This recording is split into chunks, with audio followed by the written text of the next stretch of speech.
అండి అందరికీ. ఇవాళ మంచిగా గోంగూర చికెన్ చేసుకుందామా. చక్కగా పుల్ల పుల్లగా కారం కారంగా టేస్ట్ భలే ఉంటుంది కదా.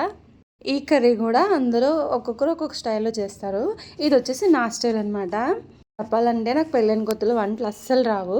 కొన్ని యూట్యూబ్ నుంచి, కొన్ని మా అమ్మని అడిగి, కొన్ని మా సిస్టర్ని అడిగి, కొన్ని మా అత్తని అడిగి అలా నేర్చుకున్న వంటలు. ఇప్పుడైతే ఏమన్నా కావాలంటే యూట్యూబ్లో కొట్టేస్తున్నాం అనుకోండి. అయితే నేను గోంగూర పచ్చడి చేసుకుందామని తెప్పించుకున్నాను.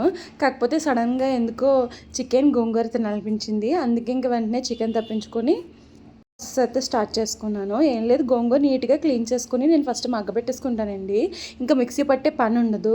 ఇంకా మిగిలిందంతా చికెన్ కర్రీ ప్రాసెస్ అనమాట. చికెన్ కర్రీ అంతా చేసేసిన తర్వాత ఇంకా 10 మినిట్స్లో దింపేస్తాం అనిపించుకొని మనం గోంగూర వేసుకొని 10 మినిట్స్ కుక్ చేసుకొని ఇంక దింపేసుకోవడమే. టేస్ట్ అయితే సూపర్ ఉంటుంది. లాగా పులుపు ఇష్టంగా తినే వాళ్ళైతే చాలా ఇష్టపడతారు. యాక్చువల్గా నేను ఇందులో పులుపు తక్కువ వేసాను, ఎందుకంటే మా వాళ్ళు పెద్ద తినరండి, పులుపు తినరు. కొంతమంది అయితే గోంగూర మిక్సీ పట్టేసి పేస్ట్ చేస్తారు. కొంతమంది ఏంటంటే చికెన్తో పాటు మగ్గించేసి కూర చేస్తారు. నేనైతే ఇలా వండుతాను. టేస్ట్ మాత్రం చాలా బాగుంది. ఎక్కువ పులుపు లేదు, సమానంగా ఉంది.